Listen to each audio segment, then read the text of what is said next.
She saw a figure in black clothing and a mask walking towards her. And this is consistent with a shoe print found at the scene just outside her bedroom door.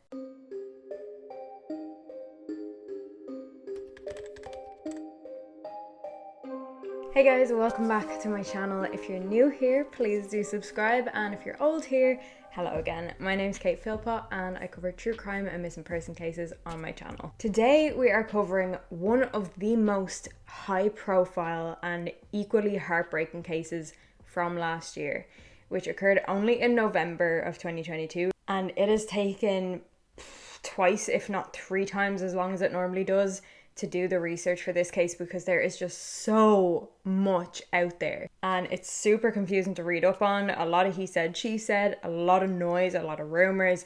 So I'm making this video in the hopes to create a full in-depth timeline of the entire case, along with the most recent updates as of now, because there have been some updates. And I know that there will be a lot of updates throughout 2023, so expect more videos on the updates as well. But let's just cover the whole case. Alright, so let's get into today's video. This is the case of the Idaho student murders. This case involved 4 college students by the names of Kaylee Goncalves, Madison Mogan, Xana Kernodle, and Ethan Chapin. So let's start off with Kaylee Goncalves. She was 21 years old and from Rathdrum, Idaho. She was actually born in California, but her family moved to Idaho at some point. I don't know when. She was athletic, she was fun and sociable, and she loved adventure.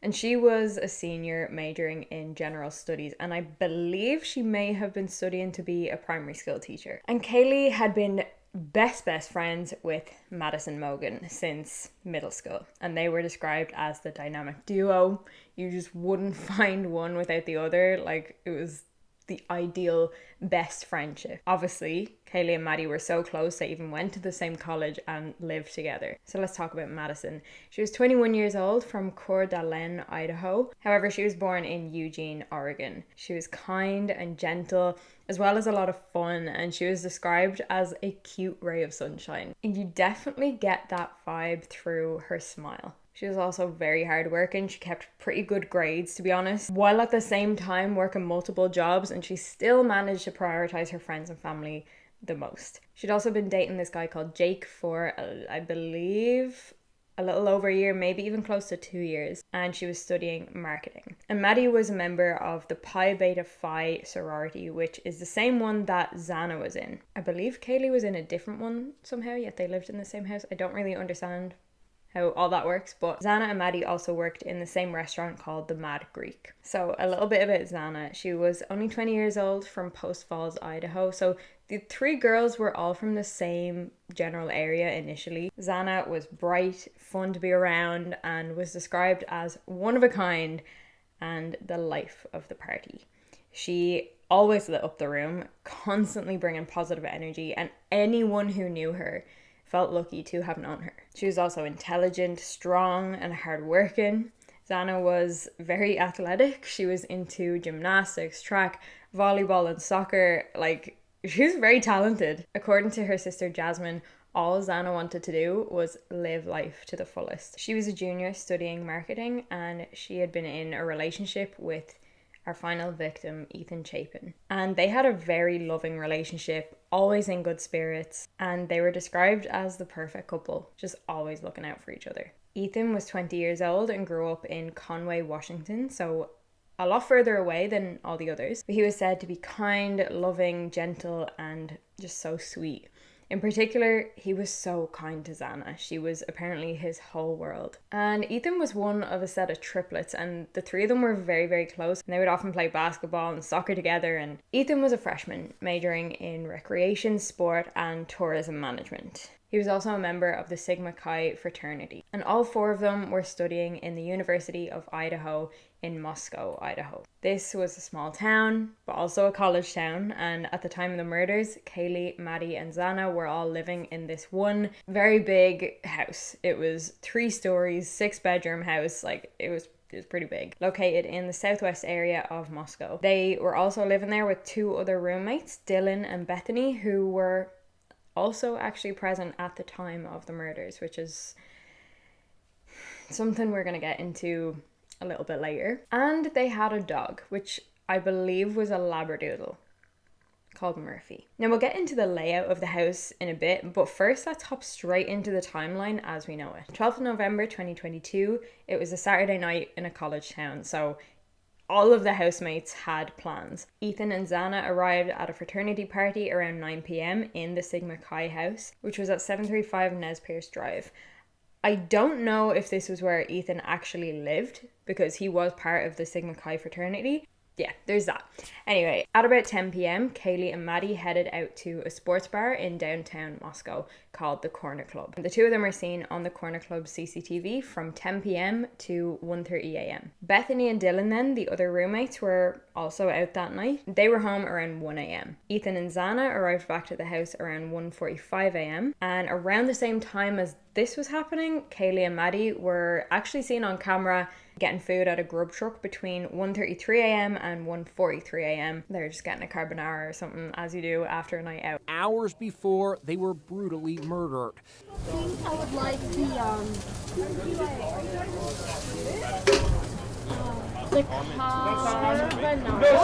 Look, one man appears to be watching them. The time, 1:30 a.m. After ordering, Maddie sees a friend and embraces him. When their food comes, Kaylee takes a short video to post on social media, and they walk off together. Look, the man gestures towards them and then heads in the same direction.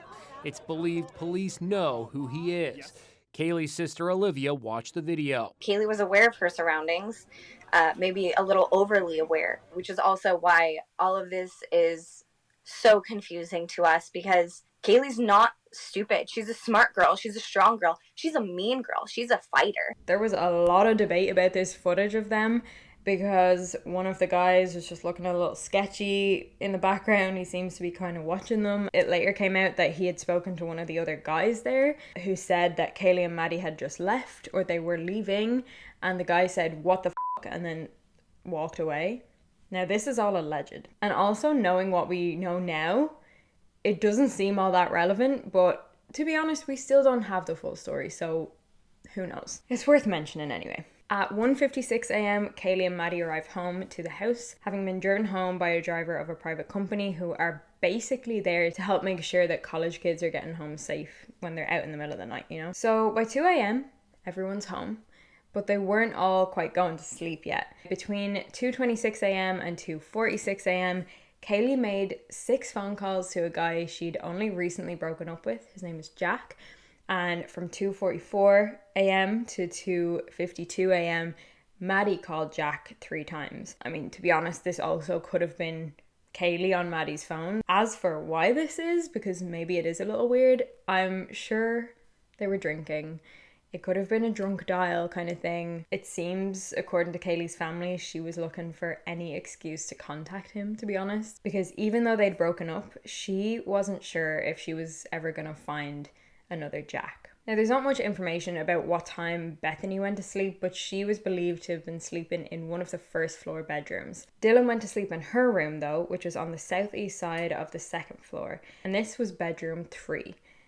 That will be important later. She then woke up at about 4 a.m. to what sounded like Kaylee playing with the dog in one of the third floor bedrooms. And also at this time, about 4 a.m, Xana received a DoorDash, which, by the way, the driver was identified and cleared. But it is wild how close he was to everything happening in terms of time. Also, when Dylan woke up, she heard a voice who she thought was Kaylee saying something like, "There's someone here." And just note that this could have also been Xana, because according to phone records, Xana was still using TikTok at 4:12 a.m.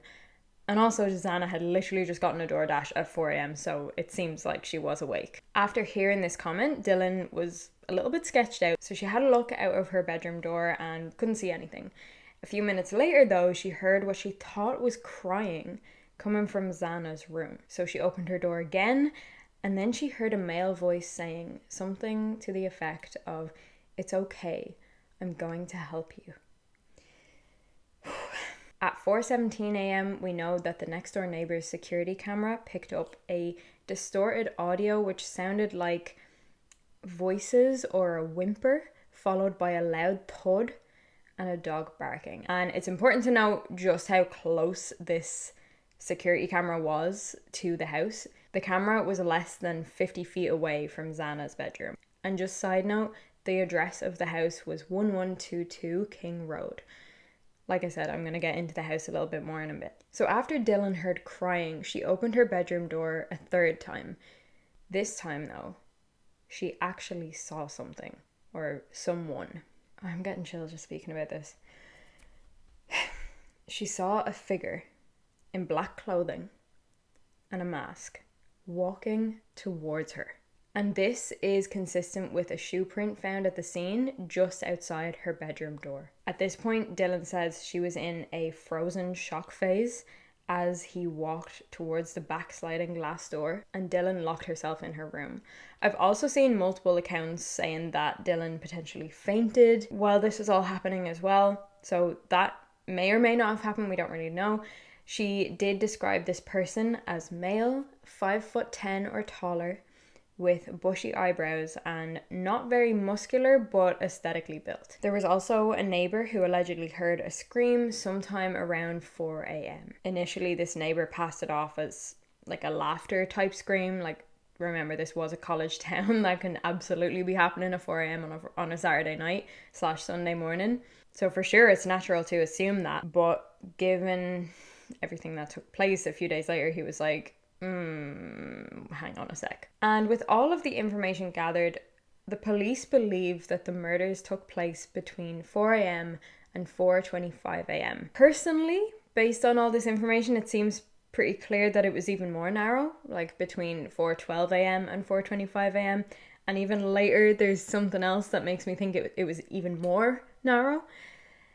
Literally like a 3-minute window, but again, we will get to that in a bit. Two other things to note: there were no signs of SA, and Xana had quite a few defensive wounds. It was pretty clear that she tried to fight back. Those who didn't have defensive wounds were probably just asleep. Another thing that may give us some more information is the fact that Kaylee's injuries were apparently significantly more brutal than Maddie's. So it's possible that she was a particular target of the killer. There's also the possibility that maybe she was just the first victim. Like, we don't really know much about who was first, second, third, fourth to be killed. And if she was first, maybe there was like a massive surge of adrenaline for the killer and he just really went for it, if you will. This brought up huge discussion about whether maybe Kaylee was actually the target and maybe this was not a random attack at all.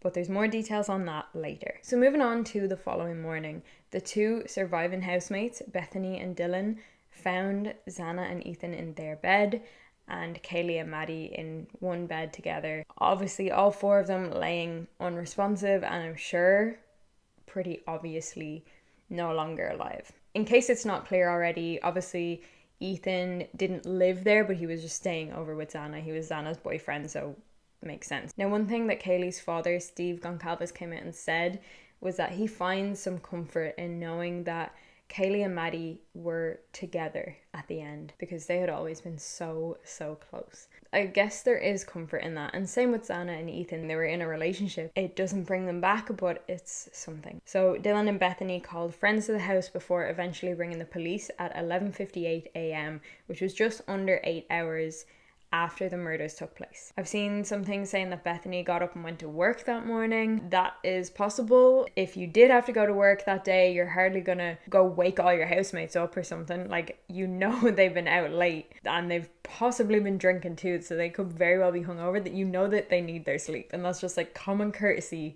in the world of college. Right away, a homicide investigation began. Police immediately started looking for video footage, people's security cameras, witnesses, everything. There were a lot of tips that came in over those first few weeks. It didn't seem to get them very far, at least from the public's perspective, but then again, you know, they generally are always going to know more than the public know that they know. Also, Kaylee's dog was found in Kaylee's room and was removed and brought to animal services straight away, which is potentially a questionable move because it's possible the dog itself contained evidence, like, of course that's a possibility. The crime scene itself was horrific, as you can imagine. There was a lot of blood. There was even a picture circulating of blood literally running down the outsides of the house, which is unbelievable. One thing they did recover from the scene was a knife sheath. Now, we'll come back to the knife sheath in a little bit. Unfortunately, the scene was probably quite contaminated too. Other students have been in there. Not to mention the police themselves didn't do a great job on the crime scene either, because they didn't even cover up their shoes before they went in and everything. So that could have been handled better. I think that was just a result of it being a small town. These police officers are not exactly dealing with murders every single week, you know. On the 17th of November, just a few days after the murders took place, the autopsy of the victims occurred, where their identities were confirmed, and they found that the cause of death was stabbing for all 4 of them. So into the investigation. Police looked into a lot of people who seemed to be close to the case, including the guy from the grub truck footage who appeared to be watching Maddie and Kaylee, the surviving housemates, the driver that took Maddie and Kaylee home that night, Jack, Kaylee's ex-boyfriend, who she had called multiple times that night, Jake, Maddie's boyfriend at the time of the murders, the friends who called over that morning before the police were even called, and also another roommate whose name was still on the lease but who had actually moved out already. One thing they came out with fairly early on in the investigation was that they were looking for a white 2011 to 2016 Hyundai Elantra, simply saying that the owner isn't a suspect or anything like that, but more so that they very likely have information about the murders. And it took weeks for any information to come back about this car, until eventually it did. But there's a lot more on that car in a minute. Let's talk about the layout of the house. This is going to be really important in terms of understanding the killer's path of travel through the house and whether or not particular victims were targeted rather than just randomly killing. So like I said before, there were 3 floors and 2 bedrooms on each floor.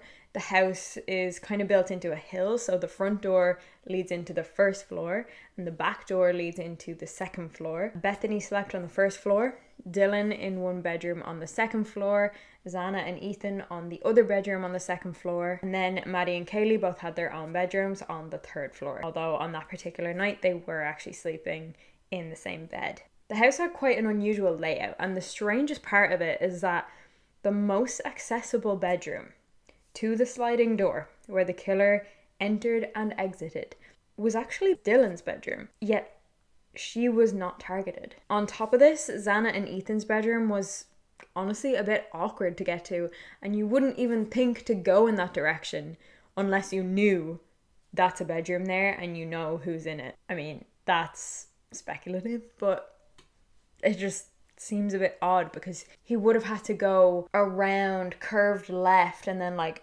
down a little mini corridor and then into the bedroom, passing all these doors like the laundry, a bathroom, and all this stuff. It's like he had to know he was going there. Same for Maddie and Kaylee. They were upstairs on the third floor, so the killer had to specifically walk upstairs to get to them.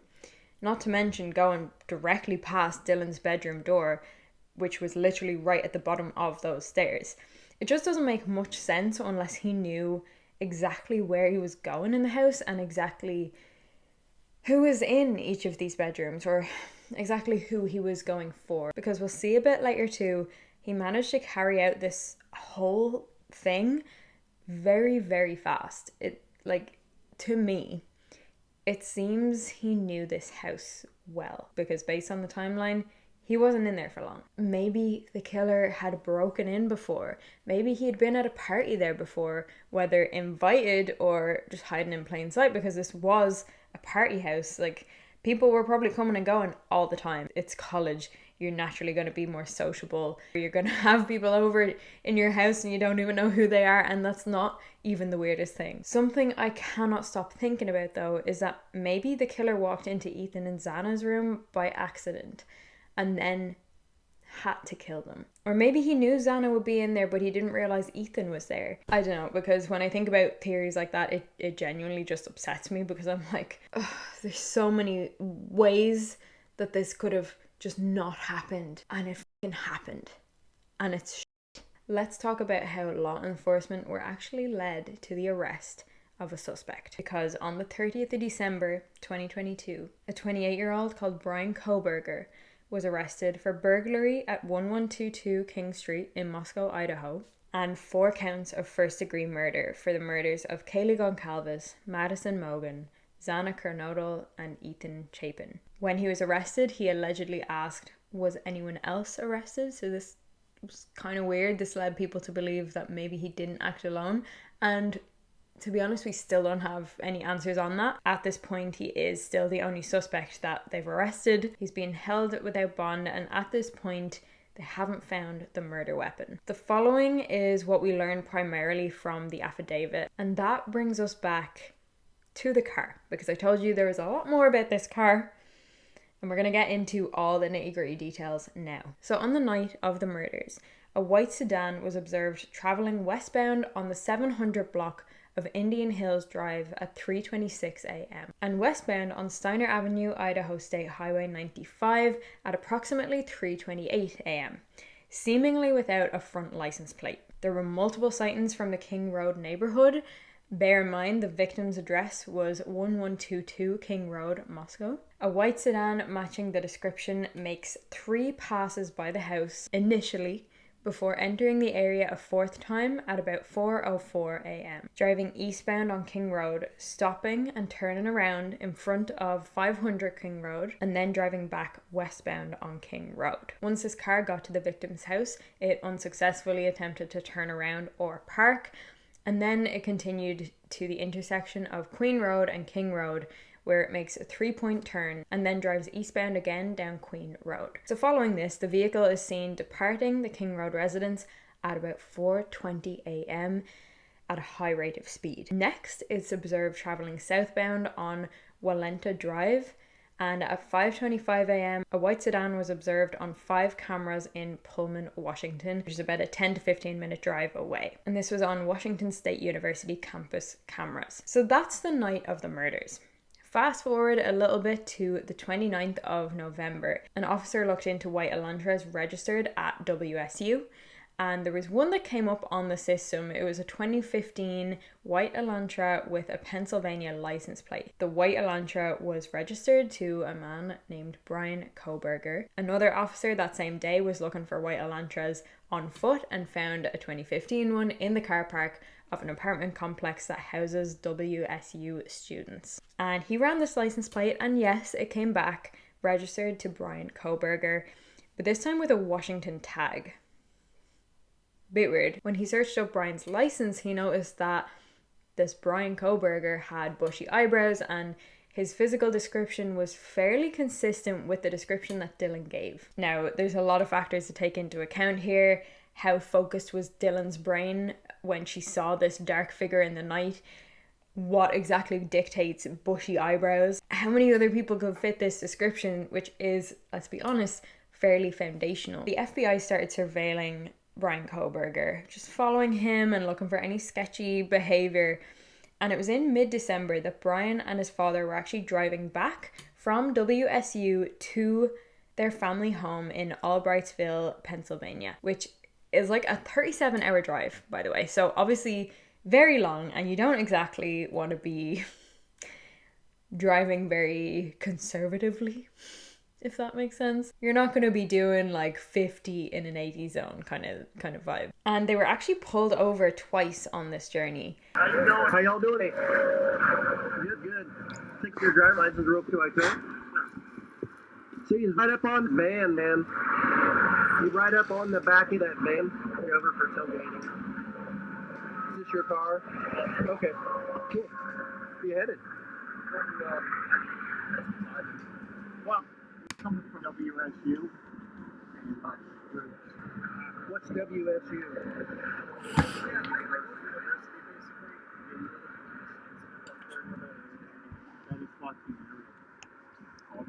So we're okay. I'm having a hard time reading because of the traffic. So you're coming from Washington State University, and you're going there? Oh, okay. And what did you say about some SWAT team thing? Or there was a mass shooting and everything. Where?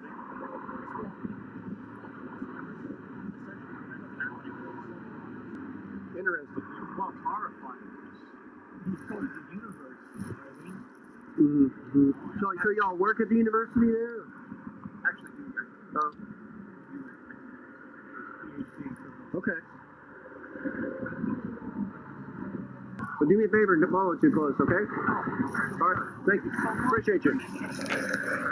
And it's really hard to hear, but why did he need to bring that up? They were let go anyway because there wasn't anything illegal going on as such. On the 16th of December at 2:26 p.m, surveillance video shows Bryan's white Elantra in Albrightsville, Pennsylvania. So he and his father had successfully made it home for the holidays. Now, before we go any further, I think we need to dive into this Bryan Kohberger. Like, who is he? What does he do? Like, did he know the victims? What is going on here? There's a lot to be fleshed out because we just randomly have this guy whose car was seemingly at the scene, and then like there's not a ton of information at this point. And after that, we can get back to some more very interesting circumstantial evidence that makes him look guilty as Bryan Kohberger was said to be a little off, not very natural in social situations. He was a very strict vegan and refuses to eat anything that has even touched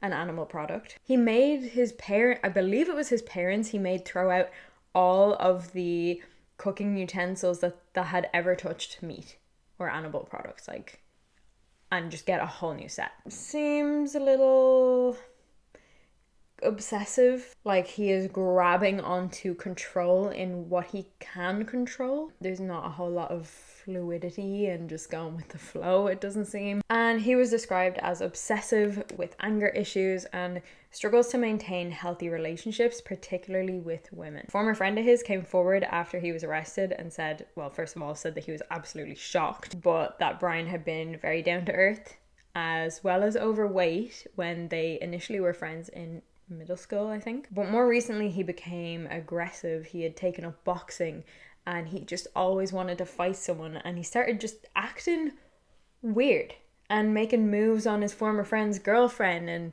just making them all really uncomfortable. So they kind of had to remove him from the friend group. He just changed and they couldn't put their finger on why. It's also very fucking interesting to know that at the time of the murders, Bryan was a PhD student, get this, in criminology.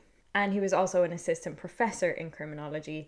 And this was in WSU in Pullman, Washington, where he had been living. Also, very interesting to note, one of his professors was Catherine Ramsland, who is famous in the criminal psychology world. I think I even read some of her papers when I studied criminal psychology in my degree. This woman literally wrote the book on the BTK killer. So if he is responsible for the Idaho murders,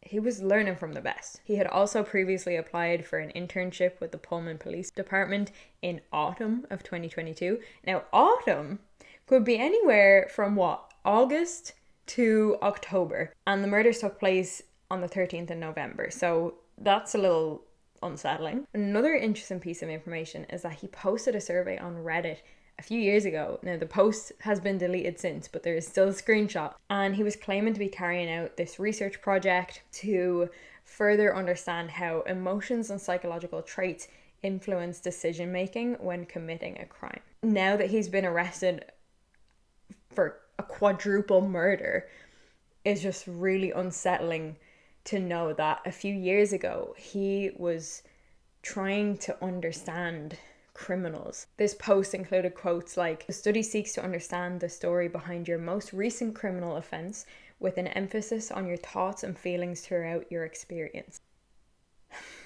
He wanted to know what they were thinking and what they were feeling before, during, and after they committed their crime. Now, obviously, the murders occurred on the 13th of November 2022. Yes, Bryan wasn't arrested until the 30th of December, a month and a half later. So let's have a look at the period of time in between, and was he any different in that period of time versus before the murders took place. A few of his students noted that before the murders, Bryan was always very well put together, clean shaven, and he would also grade very harshly, like as if they were PhD students rather than at the undergrad level they were at. Like, there's no shame in being at an undergrad level, but it's not the same as a PhD. You don't want to be graded the same either. Afterwards, Bryan wasn't shaving. He was more detached. He was suddenly grading them very generously. One kid said that they were all getting 100s out of nowhere and he was leaving no notes, whereas beforehand it would be like notes on every single line. I don't know. Let's think about this for a second. How the was he even able to go back to teaching classes and functioning in society if he was in fact the murderer? If he is the murderer, then, well, obviously he's up because he's a murderer, but also to just be able to go back to work. Like, I think he went back to work the next day after the murders, which is something that also makes me very uneasy is the fact that the actual Idaho murder case even came up in his classroom, because obviously if you're living 10 to 15 minutes away from this quadruple murder that even I've been non-stop hearing about all the way over here in Ireland, and you teach criminal psychology or criminology or whatever it was, yeah, it's probably going to come up in your classroom. People want to talk about this stuff. People want to understand. And when this did come up in his classroom, he showed no sign of stress or dis-ease.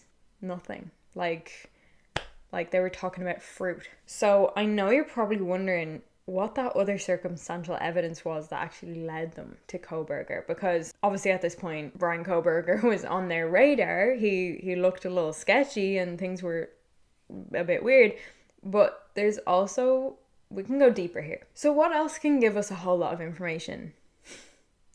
Phone records. Law enforcement sought out his phone records on the 13th of November, the night of the murders, between 3 a.m. and 5 a.m. Now what's interesting is there was pretty much nothing. His phone just shuts off at 2:47 a.m. and after this there's no movement on his phone until 4:48 a.m, which is after the murders took place. Which honestly to me looks even more sketchy. That's the exact timeline that the murders took place. It seems like it was intentional. What they did have though was the phone moving consistently with the location of the white Elantra outside of that time frame. It moves in the direction from Pullman, Washington to Moscow, Idaho beforehand, and it moves back to Pullman, Washington and to his specific apartment, obviously because that's where he lives, afterwards. Every single part of it that we have his phone records for is consistent with the movements of the white Elantra, registered to him and seen at the house of the murders as the murders took place. And then this motherfucker seems to go back to the King Road residence the next morning, right? So at 9 a.m. he travels to Moscow, specifically the King Road residence, between 9:12 and 9:21 a.m.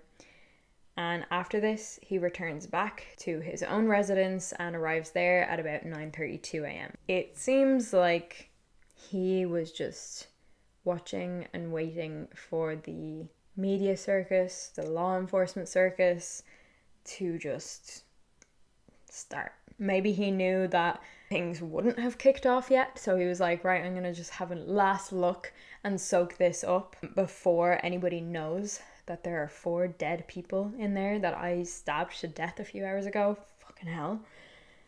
I don't know what his intentions were there. It seems a little risky, if you ask me. Law enforcement also went back through his historical phone records to see if he had been there before. And this is all in the process of trying to figure out whether this was a targeted attack or a random attack. And what they found was pretty concerning. After setting up his phone with AT&T in June 2022, it had pinged off the tower that covers the King Road residence at least 12 times. And 11 of these times were in the late night / early morning hours. Now that's terrifying. And if he was stalking one or more of the victims, why? Was it with a view to eventually kill them? Was he interested in being friends with them and could just never make it work? Did he have romantic intentions? Did one or more of them reject him and it turned into a stalking situation? What was the purpose? Maybe his intention was to go in and SA them at knife point. Potentially, the murder weapon was a knife. It could have even been going on longer because he had only set up with that network in June 2022. So who knows? I don't know if they've looked into whatever network he was with before that. Maybe it was going on longer. This could have been going on like a year. We don't know. Now, I will say, it is debated as to how close this phone record actually puts him to the house. Like, okay, it pings on the cell tower that covers that area, but how big is the area? Is this literally putting him within a stone's throw of this house 12 plus times? Because that is one story. Or does it just put him like in Moscow, Idaho 12 plus times? Because that wouldn't tell us much. Like, it was about 10-15 minutes from him. There could have been a shop or a restaurant or something that he liked there. You don't know. And I don't actually have the answer. I have listened to interviews with different experts, multiple of them saying different things. I'm going to be honest here. I think it's genuinely tempting to believe that this would put him right at King Road residence because it's a more like satisfying answer if he was actually stalking them, because we feel like we get a clearer picture then. But as tough as it is, let's just take it with a pinch of salt, because that may not have been the case. Like, it may have, and there actually is some other information I'm going to tell you about in a minute that may potentially also confirm the stalking theory, but there you have it. That's what we know from the phone records. But there's more. The FBI had also been watching Bryan for a while before they could arrest him. They observed him one night putting a bin bag into his neighbor's bin rather than his own, which in a normal situation, that's generally not something you do. I've certainly never done that. It would feel like rude if I did that. And this was at 4 a.m, by the way. Of course, once he was gone, the FBI collected this as well as items from his own family bin and took DNA samples from it and everything. And remember that knife sheath I mentioned that they found at the crime scene? Well, long story short, the DNA found on the knife sheath linked them back to Bryan. They actually word it in a really confusing way. To be honest, they say a DNA profile obtained from the trash and the DNA profile obtained from the sheath identified a male as not being excluded as the biological father of the suspect profile. At least 99.9998% of the male population would be expected to be excluded from the possibility of being the suspect's father. So there's that. Bryan had also gotten a new license plate 5 days after the murders. Also, before Bryan even got arrested, a neighbour saw him outside cleaning his car with surgical gloves on. Listen, this was a guy who got his parents to throw out all of their cooking utensils because they had touched meat. So it's not the strangest thing that he would be cleaning his car with surgical gloves. Like, if that was all we knew about him, I'd be like, okay, well, he seems to be a little obsessive anyway, and a little like he needs to control things down to the last degree. So that in itself, not crazy. But knowing all of the other stuff that we know, it's a little weird. There was also a period of time there after he got arrested when Bryan was in a ball on the ground, facing the wall and not talking. And as of right now, Bryan's family believe he is innocent. That's a tough one. That is a tough one, because yes, if you have a son and you love him to bits, you're not going to be able to comprehend the gravity of the fact that he could be a murderer. They probably know that if they truly believe he is a murderer, they've lost him. I don't think it's all that crazy for them to come out and say, no, we believe he's innocent. They are absolutely sticking by his side on this. But next I want to talk about, were there links between Bryan Kohberger and the victims? Because, right, here's the thing. Initially, when Bryan was arrested, it was in big bold letters everywhere that there was absolutely zero link between himself and the victims. They didn't know him. Nobody they knew know him. They'd never had any correspondence whatsoever. Then it came out that an account believed by authorities to belong to Bryan Kohberger had sent multiple messages to one of the female victims. Initially just saying like, hey, how are you? But after waiting some time without her replying, he sent many, many more. I'm literally quoting this from an article. Many, many more messages like this. This account of his was also following the accounts of Kaylee Goncalves, Maddie Mogan, and Xana Kernodle. I don't know if he was following many, many people. If they were the only three he was following, then it's weird. So it'd be interesting to see. I think that account has been taken down by now. There was no public activity on the account, no posts or anything like that. Now, these messages most likely went into the message requests of the girl he had sent them to. So we don't know whether or not she actually had even seen them at all. But even though it is just a digital piece of potential evidence and we don't even know if it was him 100%, the police believe it was, and that is particularly interesting. But here's the thing, right? It was not their responsibility to keep some freak's self-esteem at bay. Another source also came out to say that Bryan had dined in the Mad Greek restaurant on 2 occasions, this being the restaurant that Maddie and Xana both worked in. But the restaurant have come out and publicly said that absolutely not, this didn't happen. It seems like they're getting harassed pretty badly, so I can only imagine it is just more and more painful every single time this is brought up. What I'll say is it seems to me as though they're not sure, because somebody came out from the restaurant and said, oh yeah, that happened. And then the restaurant came out and said, no, that definitely didn't happen. So I think they're not able to prove that he did, but they're also not able to prove that he didn't. So there's no proof either way, so I don't know what to tell you. Lastly, before the murders took place, Kaylee herself had mentioned that she thought she had a stalker. Some guy apparently tried to follow her to her car after work and spotted him, and he turned around and walked away. Allegedly, police found him and eventually released him.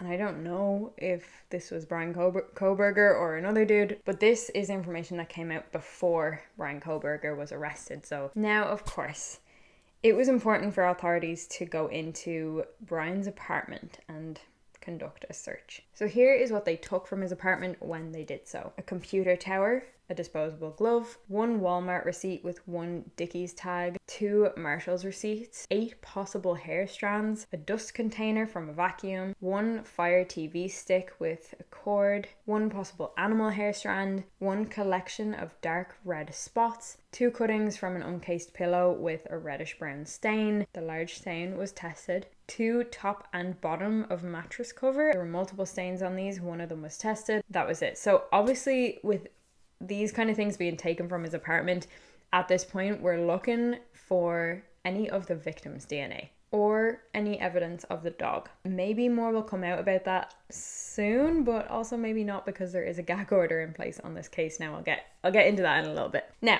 I don't know how the internet sleuths found this, but they found a post from an account that was believed to be used by Bryan Kohberger at the time from 12 years ago, 2011, when Bryan would have been about 16 years old. And there are a lot of details about his mental health in his own words. I did gather some particularly interesting quotes from it. So here we go. I have had this horrible depersonalization go on in my life for almost 2 years. I often find myself making simple human interactions, but it is as if I'm playing a role-playing game such as Oblivion. I often think of things that humans do, things I've done in my whole life. I feel like an organic sack of meat with no worth. I'm starting to view everyone as this. I'm always dizzy and confused. I feel no self-worth. I'm intelligent, but I feel the opposite. I say things I don't mean. As I hug my family, I look into their faces, I see nothing. I hear screams faintly, but I constantly battle away from it. What if I let go? Where would I be?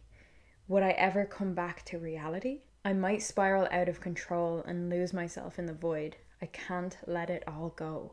I fall asleep but wake up quickly to bloody screams. I'm gonna say something here. Those are the thoughts of a killer.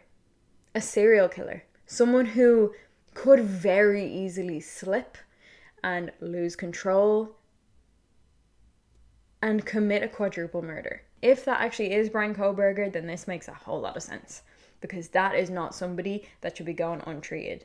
That is not somebody who should just be allowed to be out and about in public among society. That is a person who could easily snap. These are abnormal thoughts. This is an abnormal way of seeing the world. And that is not me shaming mental health. I want to make that very, very clear. I am not shaming mental health struggles.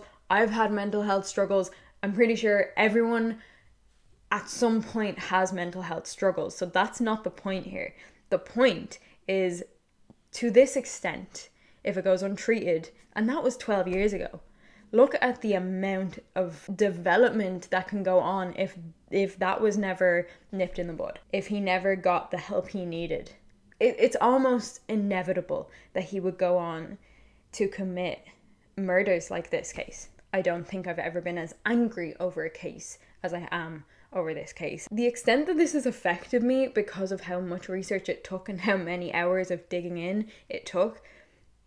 I woke up to pee at 3:30 in the morning last night and I was afraid. I was walking through my house picturing the scene that I have read so much about.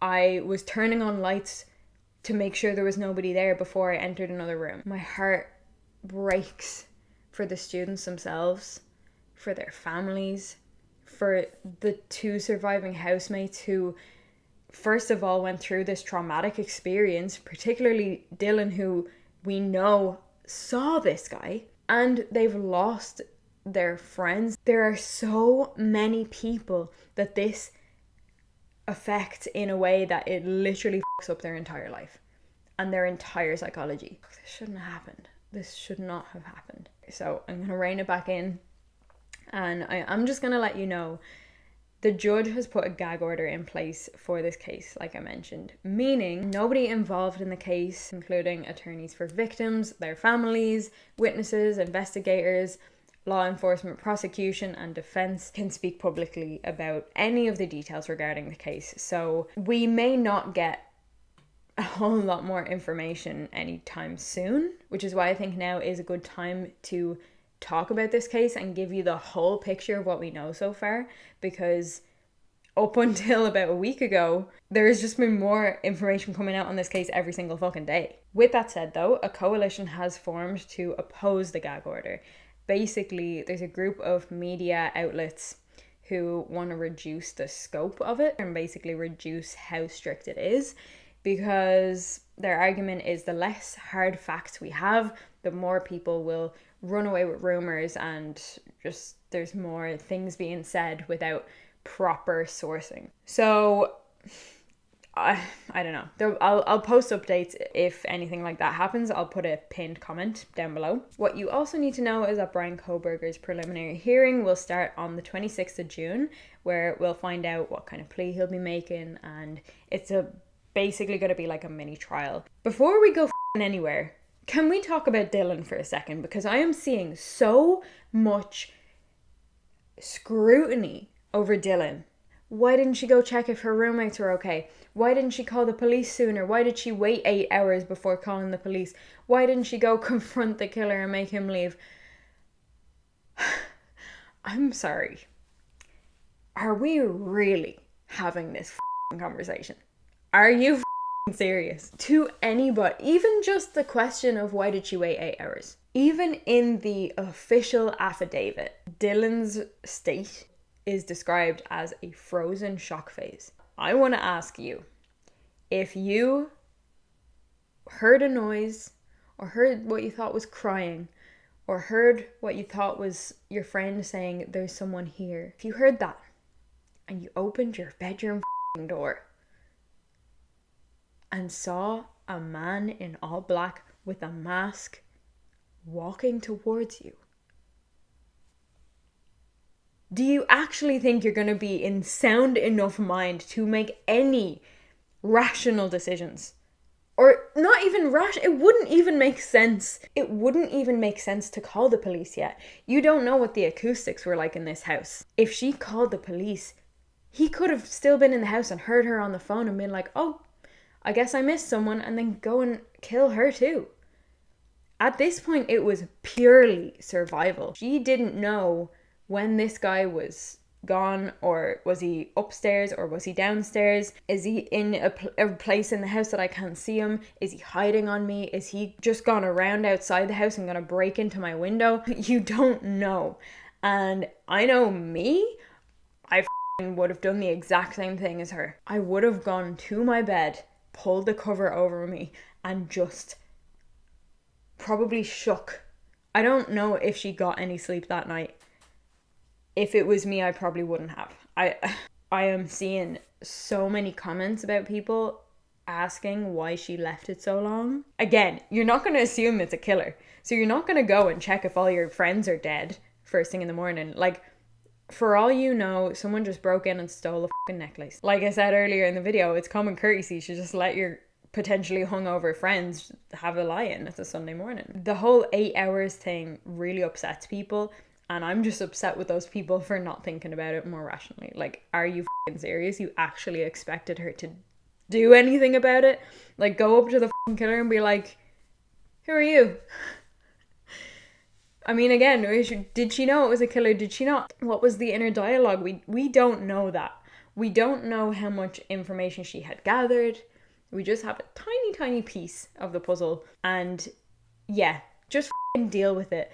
Dylan was, 21 years old, and now she is traumatized for life. She's lost 4 of her good friends, 3 of which were housemates, and she probably feels an intense amount of guilt for the sheer fact that she even survived this, let alone having seen the guy and maybe could have saved one or more of them. Maybe. I don't think so, because it doesn't sound like the victims were alive by the time he left. Just put a f***ing end to the scrutiny of Dylan.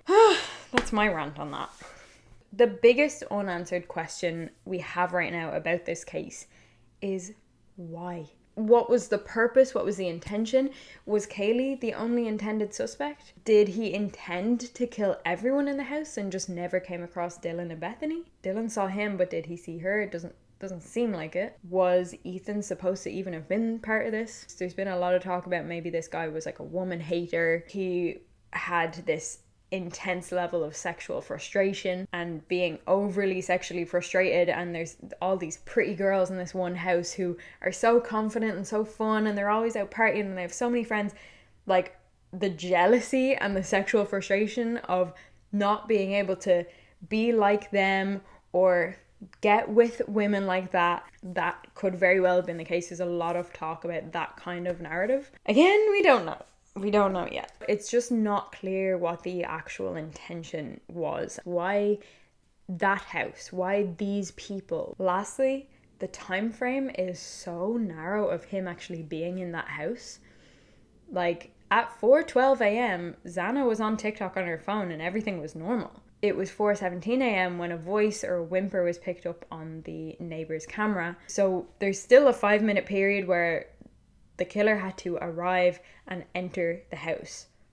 So who knows when in that 5 minutes that happened. It seems to me like at least somebody was being attacked at 4:17 a.m. And by 4:20 a.m, Bryan Kohberger's white Elantra was driving away at high speed. That leaves a maximum of 8 minutes. A maximum between 4:12 a.m.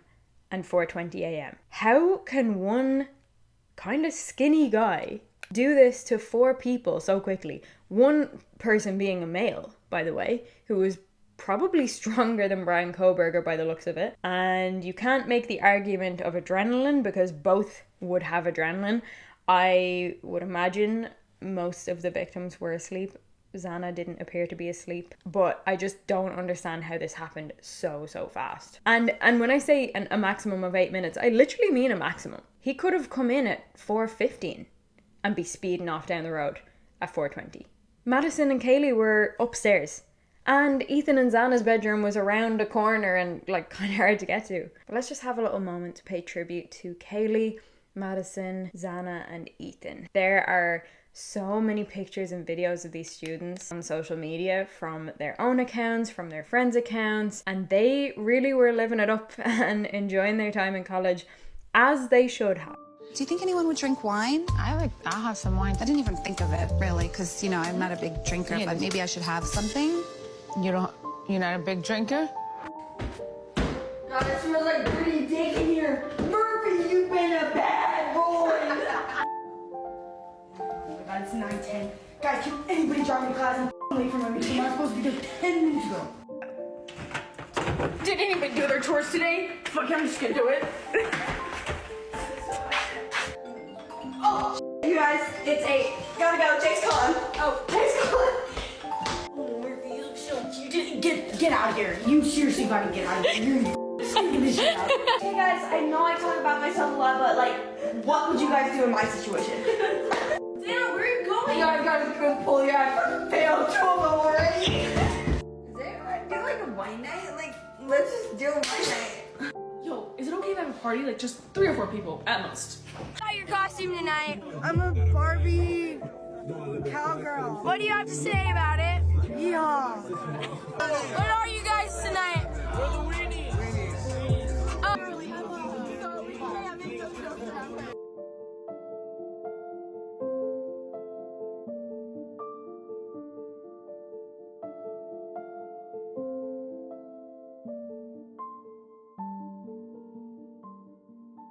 Kaylee had just bought a Range Rover. She was actually set to graduate in December, go on a backpacking trip across Europe in January, and start a well-paid marketing job in Austin, Texas in February.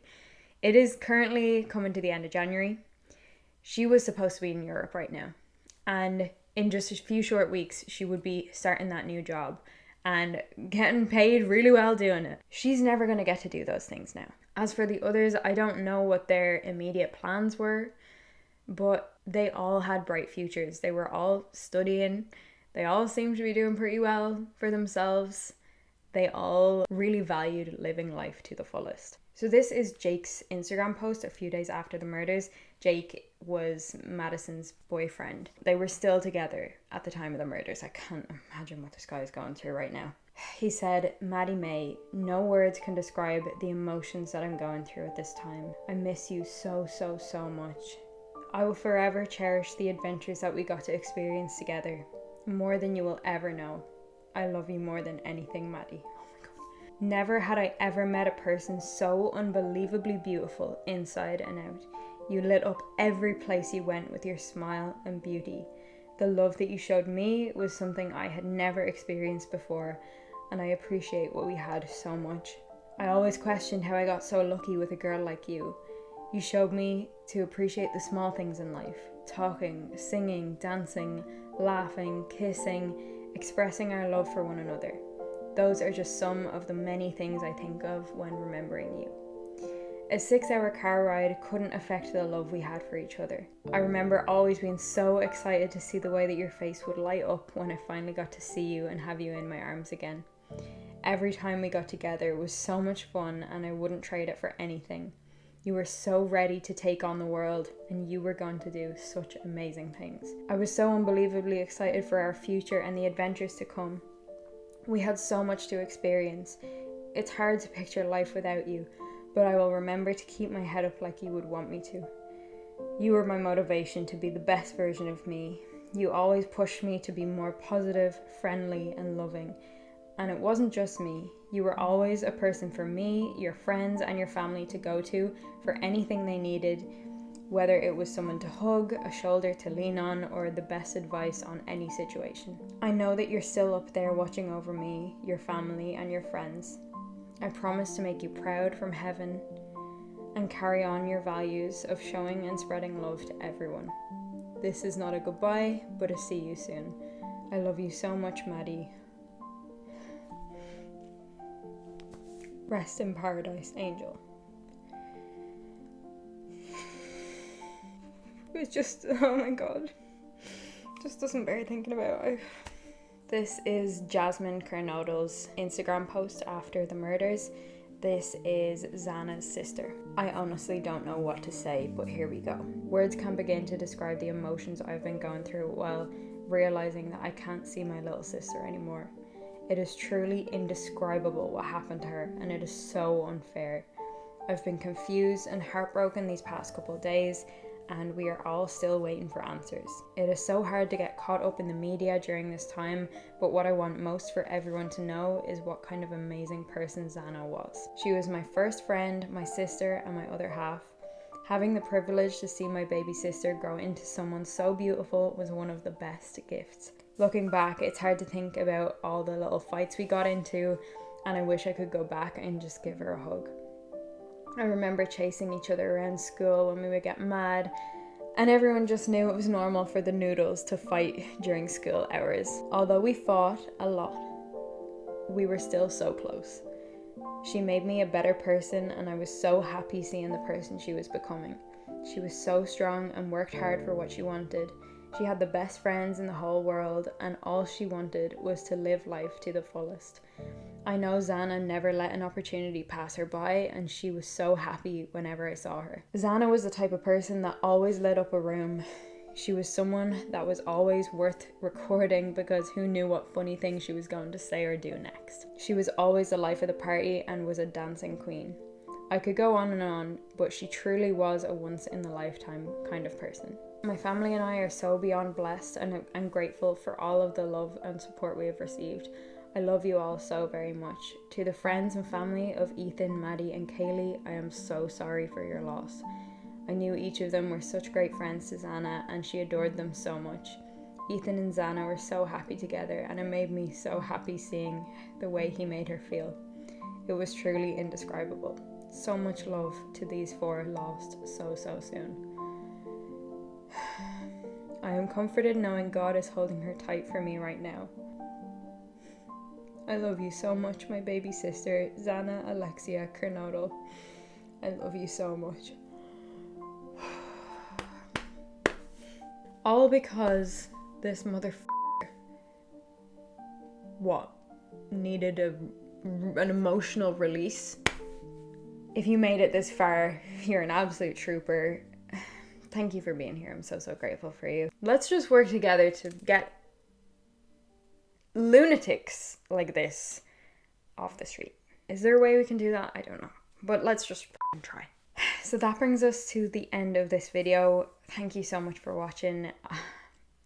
My heart is genuinely broken from this case. Drop a comment to let me know what your thoughts are on this entire case. Like the murders themselves, Bryan Kohberger, do you think anybody else was involved? Like, what is going on here? And also go ahead and follow me on TikTok and Instagram at kphilpott_YT. But again, thank you so much for watching, and I will see you in the next video.